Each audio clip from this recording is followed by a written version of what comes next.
Hello les amis, c'est avec beaucoup de plaisir que je vous retrouve pour le deuxième volet de cette série consacrée au bronze V1, première édition contre version Revival. Donc aujourd'hui, comme je l'avais laissé entendre, comme on suit l'ordre d'apparition dans la série des différents bronzes. Alors quand je dis ordre d'apparition, je parle pas des petits visuels qu'on peut avoir sur la totalité des bronzes dès le premier épisode, mais je parle bien des épisodes lors desquels la personnalité du chevalier est mise en avant. Donc je vais respecter cet ordre-là d'apparition de la série originale. Et si on se réfère à la série originale, eh bien le premier et le deuxième épisode sont consacrés à Seiya, et donc le troisième épisode, c'est là où on fait vraiment la connaissance de Yoga lors de son combat contre Ichi de l'Hydre. Donc aujourd'hui, on va passer en revue ce personnage-là.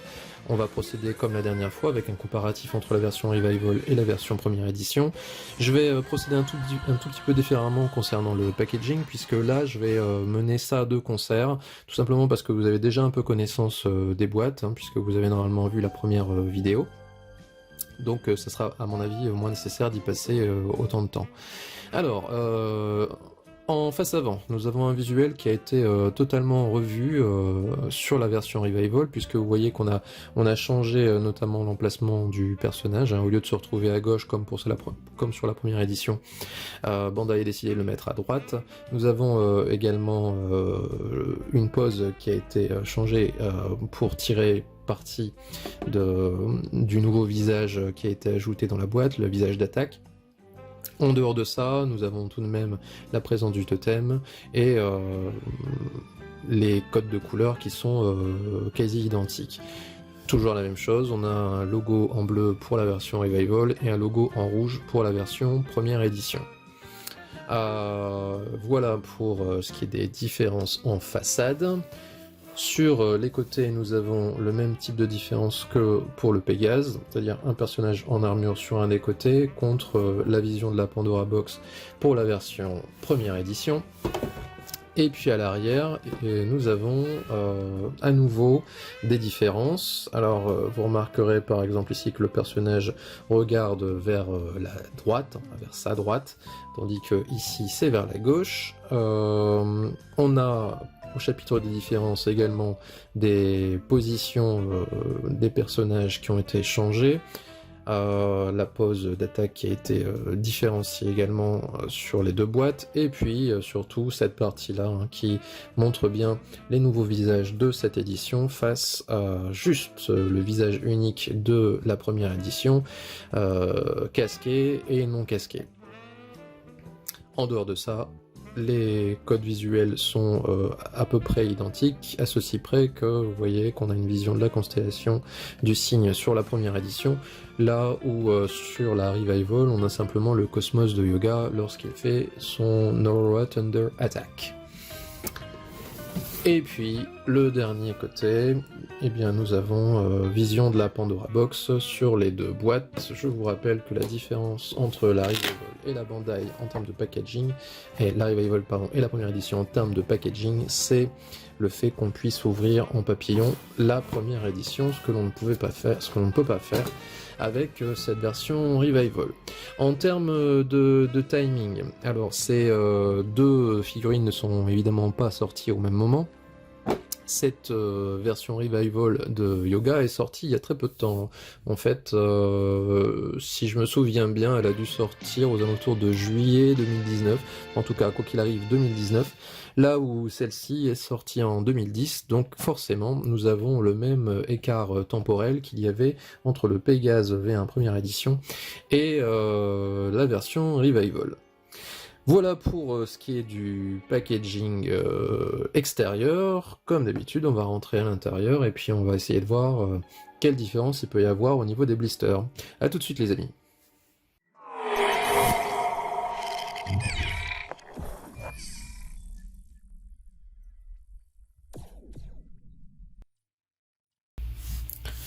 Alors c'est parti pour le tour des blisters. Donc, légère différence par rapport à la version de Pégase V1 que nous avons passé en revue la dernière fois.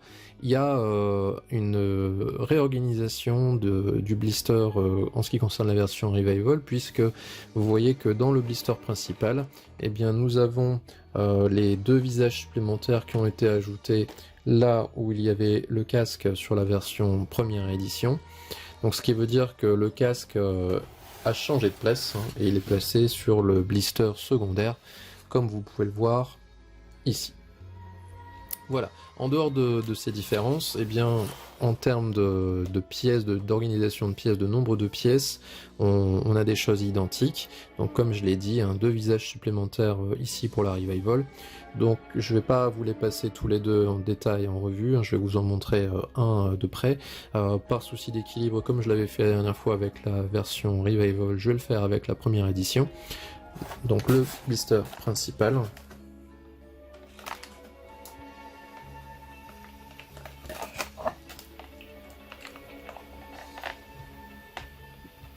Alors vous voyez que cette fois nous avons un peu plus de mains qu'avec Pégase, puisqu'on a en fait 4 paires de mains, plus une main supplémentaire ici au niveau du doigt.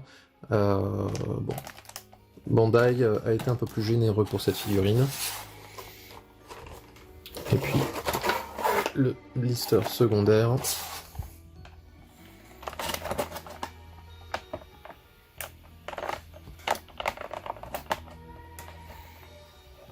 Alors pour ceux qui ne connaîtraient pas la figurine, il y a présence d'un plastron un peu plus petit que celui qui est par défaut sur la pièce qui protège l'abdomen, tout simplement parce que celui-ci est utilisé pour lui faire son attaque. Quand il fait la Diamond Dust. Voilà. Pour ce blister secondaire, et donc pour le tour des blisters, on se retrouve tout de suite pour le tour des personnages. Allez, c'est parti pour les différences entre les personnages sans armure. Donc comme la dernière fois, de loin ça se ressemble, mais de près c'est vraiment très différent, et la différence majeure entre ces deux versions, c'est bien évidemment le visage. Donc c'est là-dessus qu'on va s'attarder, avant de le voir de façon un peu plus détaillée tout à l'heure, avec les visages en gros plan.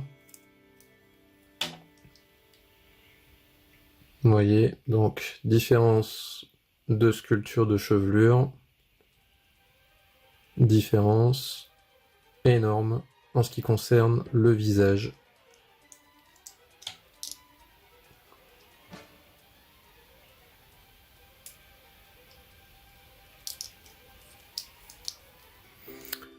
Voilà pour la différence majeure. On peut noter ce que l'on avait noté la dernière fois pour le Pégase, à savoir des articulations qui sont un peu lâches pour la première édition, au niveau des épaules, même si c'est beaucoup moins marqué sur cette version que sur ma version de Pégase première édition. Vous voyez qu'il y a quand même un peu de jeu, mais ça reste quand même un petit peu plus ferme qu'avec le Pégase. Par contre, au niveau des jambes, vous voyez, c'est exactement pareil. Ça fait la danseuse, ça barloque. Manque de fermeté générale pour cette version. Alors comme avec Pégase, ça n'entrave pas trop le posing, mais on n'est pas aussi à l'aise qu'avec cette version-là, qui a éliminé les défauts de fermeté. Vous voyez qu'au niveau des épaules, on a de la mobilité, mais pas à l'excès. Vous voyez. Bon, pour les autres membres, c'est identique. Il n'y a pas de problème de fermeté également. Vous voyez ici, l'épaule est même un tout petit peu raide. Au niveau des jambes, pas de souci, vraiment, c'est bien ferme. Aucun problème en ce qui concerne cette version. Alors aussi une différence que j'ai oublié d'évoquer, c'est sur la mobilité du bassin. Vous voyez que sur la première version, on a un bassin qui est pas très ferme. et qui n'est pas extrêmement mobile. On a un peu plus de fermeté, c'est le moins qu'on puisse dire, sur la réédition. Bon, en termes de mobilité, c'est quasiment la même chose, mais surtout, ouais, on peut le faire tenir comme ça sans aucun souci. Voilà pour ce qui est des différences. Bon, encore une fois, évidemment, ceci va à l'avantage de la réédition. Alors, il y a tout de même un point qui m'ennuie sur cette réédition, c'est le teint de peau du visage. Alors, évidemment, Yoga étant originaire de Sibérie, normalement un teint de peau blanc, mais sur cette version, je trouve que le teint de peau, il vire presque au teint cadavérique. On a un personnage qui a l'air d'être en fin de vie. Alors, c'était moins le cas sur la première édition. Vous voyez, le teint de peau, il est pâle sur la première édition, mais on n'est pas un blanc... il est presque verdâtre. On a l'impression que le personnage a été malade. Donc ça, j'aime pas trop. Je pense qu'au niveau du teint du visage, ils se sont un peu loupés. Ça aurait pu être un peu mieux réussi, même quant à faire pâle, faire quelque chose vraiment qui soit un peu naturel et qui donne pas une impression de personnage un peu anémié.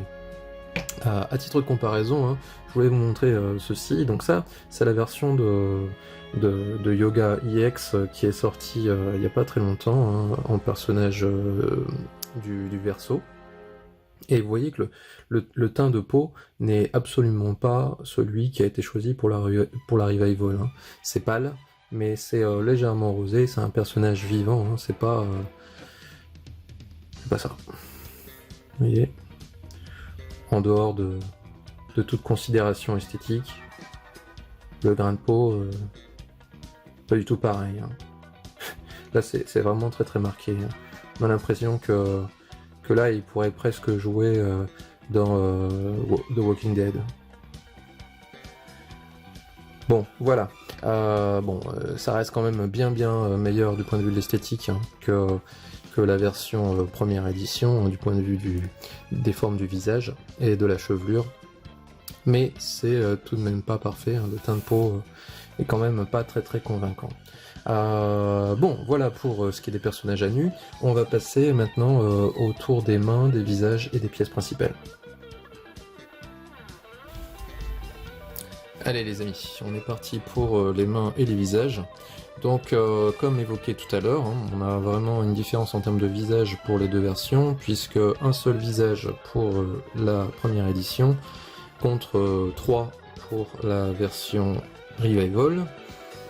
Alors, le visage principal pour la Revival et l'unique visage pour la première édition, eh bien, il n'y a pas photo. Il n'y a pas photo en termes d'esthétique. Quand on prend celui de la première édition, on a vraiment un Yoga qui a une tête de chien battu, en fait. Ce qui va pas sur cette version, c'est son nez qui est un peu trop retroussé, et la bouche, sans compter un manque d'expression dans les yeux. Alors, de ce côté-là, la Revival a bien rectifié le tir. On a un visage beaucoup plus expressif, qui n'a pas les défauts que je viens de mentionner sur la première édition. Mais comme j'ai dit tout à l'heure, qui est pas parfait, j'aime pas trop son grain de peau. Il y a vraiment qui vient de sortir du congélateur. Donc s'ils avaient fait un mix des deux, grain de peau et puis un trait du visage de la Revival, on était pas loin de la perfection pour ce Yoga. Bon, donc ça c'est le visage neutre. Présent dans la boîte, ce visage hurlant, si vous êtes fan des poses d'attaque. Et ce visage-là, qui ne manque pas d'intérêt, puisque on a un petit regard en coin, ce qui peut permettre de faire des poses que l'on ne peut pas faire avec certaines autres figurines. Voilà pour les visages. Alors pour ce qui est des mains, je vais pas être très long puisque c'est identique dans les deux boîtes. Il y a une légère différence en ce qui concerne le grain de peau des doigts, hein, puisque... Allez, on va dire qu'on a une légère différence avec des tons un tout petit peu plus clairs pour la Revival, ce qui n'est pas étonnant puisqu'il fallait absolument avoir une homogénéité avec le grain de peau du visage qui n'est pas le même. Donc vous voyez, on a des doigts qui sont un tout petit peu plus clairs sur... je crois que c'est un peu plus visible sur cette main-là, sur la Revival. Ils sont un petit peu plus... oui, là c'est plus marqué. Tout petit peu plus sombre sur la première édition que sur la Revival. Voilà. Voilà, là je pense que c'est vraiment très net. Vous voyez. Donc ceci vous montre vraiment la différence de grain de peau entre les deux figurines. Voilà pour les mains, on va passer aux pièces d'armure. Voilà, de retour pour les pièces d'armure. Donc, première édition, Revival. Alors, les pièces, bien évidemment, sont en même nombre et identiques. Maintenant, on va voir les différences et vous allez avoir, à mon avis, certaines surprises. Alors, on va prendre comme exemple la pièce qui protège le torse. Et vous allez voir, je pense que ça sera assez net. On a une armure qui est un peu plus bleutée sur la première édition que sur la Revival. Et ça, pour moi, ça a été assez surprenant de voir que, en fait, l'armure Revival a des tons plus argentés, moins complexe finalement que la version première édition qui est bien sûr argentée mais a des reflets bleutés. Donc c'est assez manifeste sur le plastron, c'est également très manifeste sur la partie qui protège la ceinture, la jupe. Alors évidemment c'est pas forcément super évident à la caméra, mais je crois que regardez, si vous regardez à l'intérieur de la jupe, vous vous en rendrez davantage compte. Vous voyez, c'est un peu plus bleuté. Et là par exemple, c'est un peu plus bleuté sur la version première édition.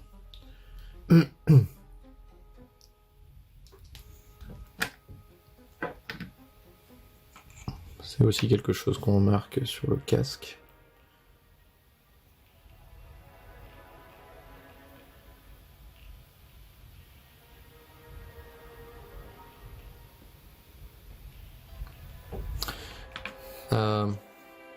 Cette pièce-là, hein, qui est une pièce un peu plus courte pour pouvoir faire l'Aurora Thunder Attack, je pense que là c'est assez visible. Vous voyez, première édition contre Revival.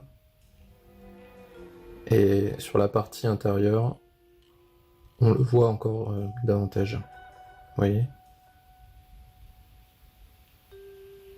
Donc là c'est une question de goût, mais moi je dirais que les pièces de la première édition me semblent un peu plus jolies et plus fidèles au reflet que doivent avoir les pièces d'armure de Yoga. Alors évidemment peut-être que du coup certains diront que la Revival est plus fidèle et qu'il n'y a pas ces reflets là, mais si on en croit un peu les autres figurines qui étaient sorties, eh bien on se rend compte que l'armure de Yoga n'est jamais vraiment argentée totalement, elle a toujours des reflets. Alors j'ai convoqué un témoin, ce V3 Bandai, et vous voyez que son armure n'est pas non plus totalement argentée, mais là par contre a des reflets qui tirent sur le violet. C'est assez clair. Donc c'est pas totalement argenté non plus. Donc là, sur la Revival, Bandai a fait un autre choix, hein, qui consiste à retirer cet aspect bleuté de la version d'origine. Alors ce qui peut être un désavantage si vous préférez les reflets bleutés, mais ce qui a un avantage, et c'est peut-être d'ailleurs la raison pour laquelle Bandai l'a fait, c'est que ça vieillit nettement, ça vieillira à mon avis sans doute nettement mieux que cette version. J'ai déjà vu notamment des figurines de première édition qui avaient perdu totalement leur côté bleuté, et si bien qu'on avait parfois ici un côté bleuté qui restait, tandis que sur tout le reste de l'armure, c'était vraiment argenté sans cet effet-là, ce qui créait forcément un manque d'homogénéité entre les pièces, donc c'était pas forcément du meilleur goût. Donc en faisant ce choix, je pense que Bandai s'enlève tout problème pour le vieillissement de ces pièces-là, en dehors du fait que peut-être il voulait aussi avoir un peu plus d'homogénéité, peut-être entre les pièces métalliques et les pièces plastiques. En dehors de ces différences-là, on peut bien sûr évoquer la différence de tenue du casque sur les chevelures. Donc là, alors vous voyez que même si Bandai a bien amélioré la structure de la chevelure et les visages sur la Revival, ils ont quand même gardé encore ce jeune poussin qui n'est pas très naturel. C'est un peu dommage parce que tant qu'à changer, on aurait pu changer également un peu cette couleur. Quand on compare avec, encore une fois, cette version-là, on n'est pas dans les mêmes teintes. Voilà pour ces différences. Alors, en dehors de ça, tout le reste est identique. Rien d'autre à signaler pour ce qui est de la fermeté des pièces. Le système d'attache sur les épaulettes, c'est le même. Il n'y a pas de différence entre les deux, c'est aussi souple. Voilà, il me reste maintenant à aborder le montage, et ensuite viendra le moment du bilan. A tout de suite.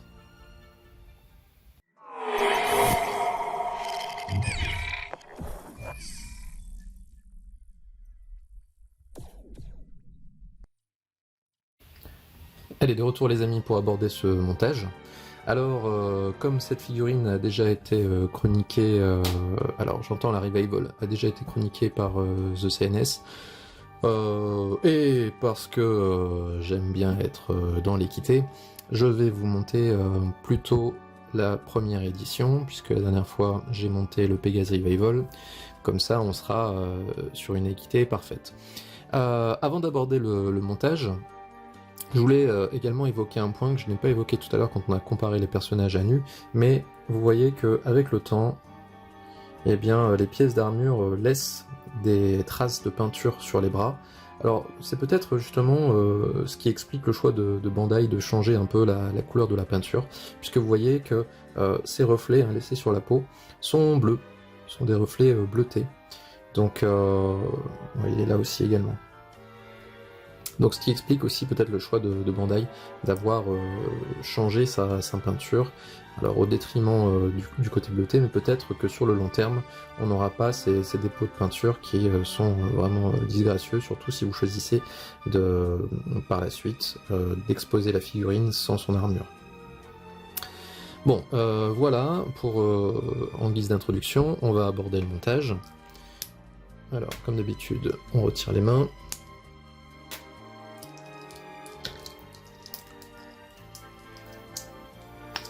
Alors c'est une figurine, évidemment, comme je l'ai évoqué, qui n'est pas aussi ferme que la version de Pégase que j'ai montée la dernière fois.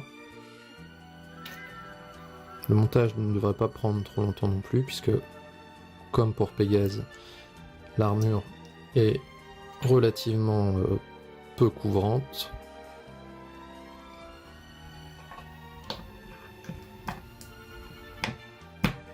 Voilà.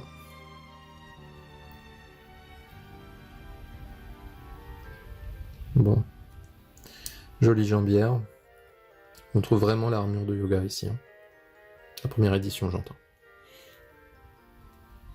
la V1 j'entends, pas la première édition, c'est la première édition. Alors, qu'est-ce que je peux vous dire pendant ce montage? Eh bien, d'abord, c'est que au moment où je suis en train de monter cette figurine, eh bien, je fête mon 100e abonné. Donc, évidemment, je tenais tous à vous remercier de votre intérêt pour ce que j'essaye de faire sur cette chaîne. Je n'avais pas forcément d'objectif quand j'ai commencé ce projet, mais disons que un point qui au départ pouvait me satisfaire, c'était d'arriver déjà jusque 100. Et ben grâce à vous, on y est. Bon, évidemment, c'est pas un plafond, hein, donc si on arrive à 200, ce sera encore mieux. Alors la jupe se clipse de la même façon que celle de Pégase, par une petite pièce qui vient se figer devant.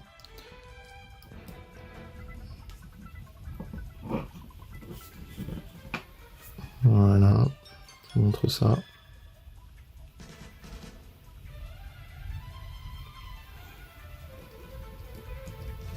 Alors évidemment, ces 100 abonnés, je ne les dois pas juste grâce à mon grand talent, mais à la communauté Saint Seiya qui m'a vraiment accueilli à bras ouverts, n'hésitant pas à relayer mes liens sur les pages, à m'encourager par message. Alors, les encouragements, ils sont venus également de vous, qui est en train de me regarder. Beaucoup de messages positifs, de retours positifs, m'encourageant dans ce travail de comparatif entre les figurines, que ce soit pirate contre officiel ou première édition contre réédition. À noter que la vidéo sur Pégase a été vraiment un franc succès. C'est quand je regarde un peu les résultats de mes vidéos, c'est de loin celle qui marche le mieux. Alors là, vous voyez, je rencontre des difficultés avec cette main-là. Alors ça, c'est un classique sur Yoga, en tout cas V1. C'est que, vous voyez, la pièce d'armure, ce que je vous avais déjà dit pour le Pégase, c'est qu'il fallait enfoncer au maximum la pièce d'armure sous peine de perdre la mobilité sur le poignet. Eh bien, sur Pégase, ça ne se vérifiait pas, mais sur Yoga, c'est exactement ça. Voilà, vous voyez, j'ai pris appui sur le coude et puis j'ai remonté comme ça. Là, la pièce est montée d'un coup. Donc là, normalement, je ne devrais plus rencontrer le problème pour mettre la main. Voilà, vous voyez, illustration parfaite. Et ce qui explique aussi pourquoi vous vous retrouvez avec des traces de peinture sur le bras ensuite, puisque vous voyez à quel point j'ai dû forcer pour remonter à la brassière. Donc forcément, la peinture aura tendance à adhérer sur la partie plastique.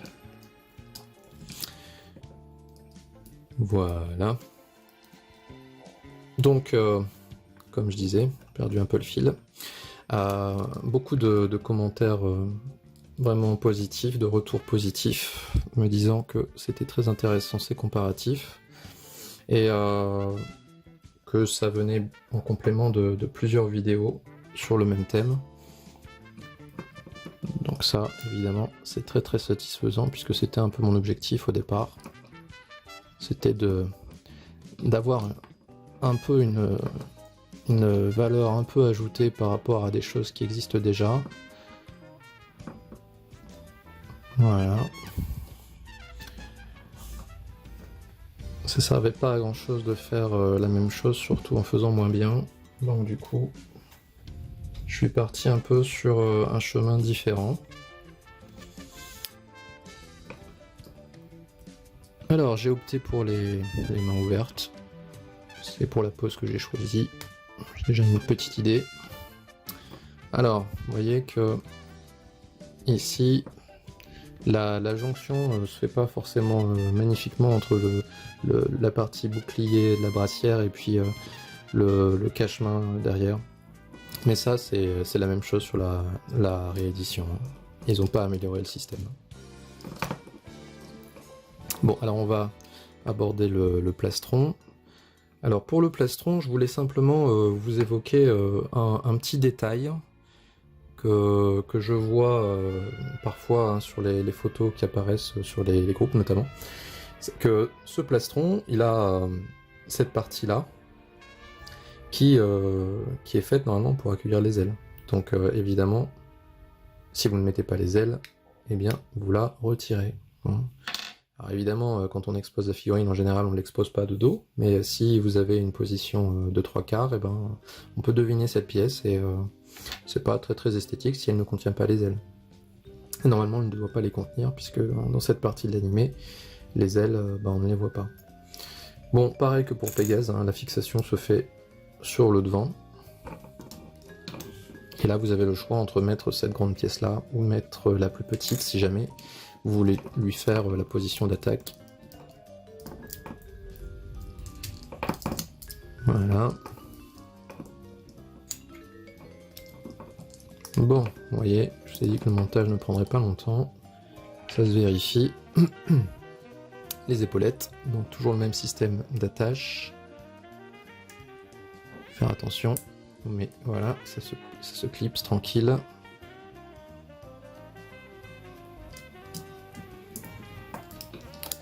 Et voilà. Bon.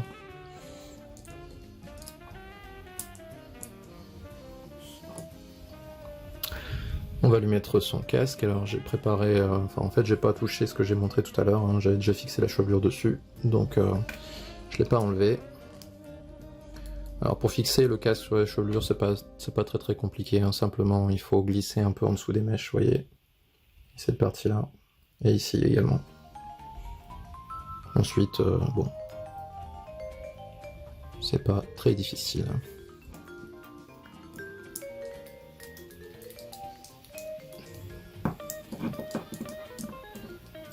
Voilà. Alors normalement, il doit y avoir sa mèche là qui va derrière.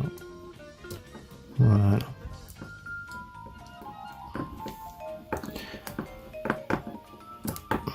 Voilà qui est mieux. Bon. Alors évidemment, hein, le visage est loin d'être parfait. On l'a dit tout à l'heure. Mais bon, quand on prend comme point de référence le fait que cette figurine a 10 ans, il y a 10 ans, Bandai a parfois fait pire.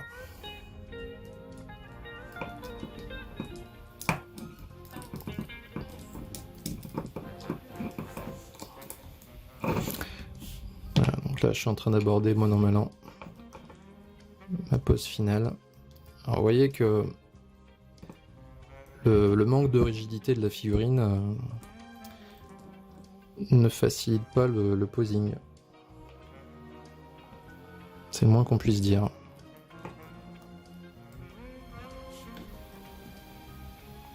Voilà. Bon. Peut-être que quelques petits détails encore à fignoler, mais dans l'ensemble, l'idée est là. Voilà. Bon. Pas si mal, hein, ce Yoga V1. Première version. Avec un visage un peu raté, mais le rendu n'est pas si mauvais. Voilà. Bon, je vais monter la réédition hors champ et puis on se retrouve pour le bilan.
Voilà les amis, de retour pour le bilan final de cette figurine.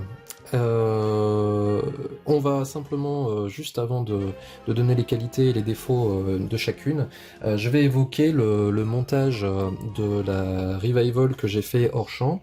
Et lors de ce montage, je me suis aperçu que le montage des brassières est nettement plus facile sur la version Revival par rapport à la version à la version première édition.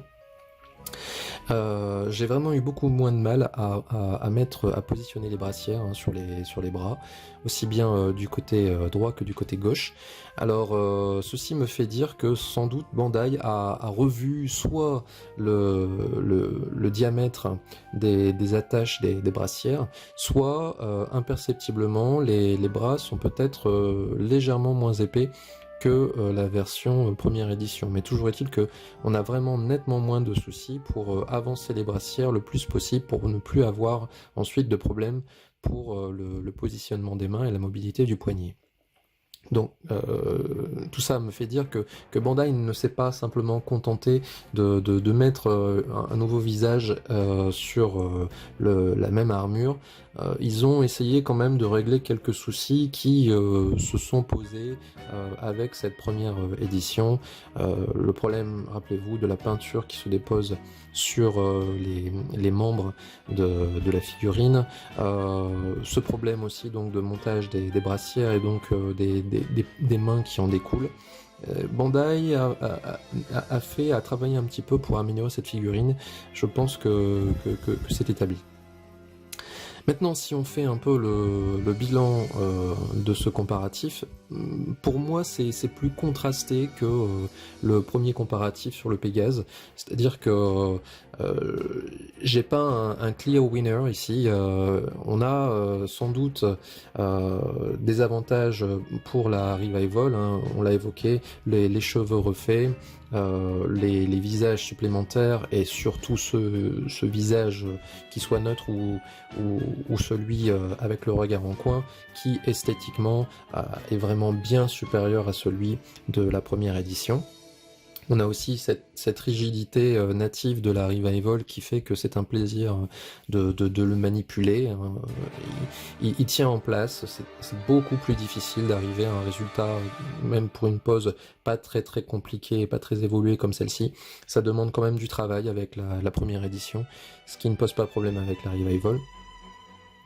Et puis donc à un moindre niveau, ces petits problèmes de montage qui ont été améliorés à nouveau sur la version Revival. Pour ce qui est maintenant des avantages de la première édition, eh bien un peu comme pour Pégase d'abord, c'est qu'il y a un aspect collector à cette première édition. Alors, si vous donnez dans la nostalgie, sans doute, même avec son visage dégueu, celle-ci sera plutôt dans votre top. Maintenant, au-delà de cet aspect nostalgique, il y a quand même un gros point positif, c'est les couleurs de l'armure qui, à mon sens, sont plus jolies sur cette première édition que sur la Revival. Plus jolies parce que plus complexes. Ces petits reflets bleutés donnent un aspect un peu moins monochromatique que pourrait l'avoir la version Revival. En dehors de cela, évidemment, il n'y a pas d'autres avantages sur la version Revival. Les deux figurines se valent l'une et l'autre. Maintenant, ça sera simplement une question de goût et puis une question de priorité. Si moi je devais donner un vainqueur, aller légèrement sur la Revival du fait du visage qui est vraiment nettement supérieur. Mais en fait, une combinaison des deux, ça serait presque parfait. C'est-à-dire que on pourrait récupérer le corps de la version Revival dans sa totalité et puis le mettre avec les pièces de l'armure de la première édition et on aurait, on va dire, un résultat presque parfait pour une version classique. Mais bon, quoi qu'il arrive, j'ai envie de dire... Yoga Fire. Voilà, elle était tellement facile qu'il fallait que je la fasse. Puis c'était une sorte de follow-up concernant le Street Fighter 2 de la dernière fois. Voilà les amis, on arrive maintenant au terme de cette review. Juste avant de vous quitter, j'aimerais encore simplement vous remercier de vos encouragements, de vos commentaires positifs. Vous inciter également à faire des critiques constructives, hein. N'hésitez pas à me dire ce que vous aimeriez voir figurer dans ces vidéos, ou alors ce que vous voudriez éventuellement voir supprimé. Tout commentaire est bon à prendre et forcément fera progresser le contenu. Je remercie à nouveau toutes les personnes qui ont relayé ma chaîne, hein, mes confrères youtubeurs qui m'ont vraiment accueilli à bras ouverts. Donc merci à vous.